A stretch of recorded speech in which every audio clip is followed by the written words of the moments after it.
जेवढं चुरू-चुरू माझं तोंड चालतंय ना, तेवढंच भारी मी जेवण पण बनवते. म्हणून माझ्या नवऱ्यानं मला घरात ठेवून घेतलंय.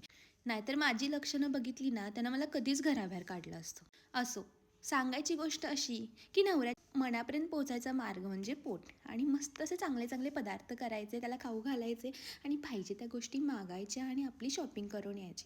कसं लाईफ सॉर्टेड. असू देत. आता आपण वळूयात आपल्या आजच्या रेसिपीकडे. त्याचं काय झालं होतं, आज सुट्टी होती. म्हटलं काहीतरी खास बनवायचं. तर मोबाईल स्क्रोल करता-करता Instagramवरला माझ्यासमोर आली फराह खान आणि तिनं बनवलं होता याखनी पुलाव. तिने मटण बनवलं होता. मी म्हटलं आपण चिकनवर ट्रायल घेऊ आणि मस्त असं मटण याखनी पुलाव बनवू. मग काय अहो सांगायची गोष्ट अशी दह्यामध्ये तिने तो पुलाव शिजवला. मला 2 मिनिटं प्रश्न पडला, "अरे यार हे कसं लागेल?" पण मी जेव्हा ट्राय मारलं ना, ओह माय गॉड ऑसम!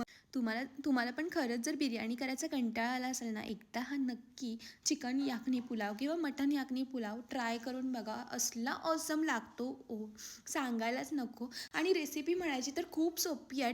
तसं बघायला गेलं तर ना मला नॉनव्हेज आवडत पण नाही आणि मी खात पण नाही. पण आज घरभर असला वास पसरला होता या पुलावचा, ओ माय गॉड! मला क्रेव्हिंगच राहिली नाही. म्हणजे राहवली नाही. मी खाऊन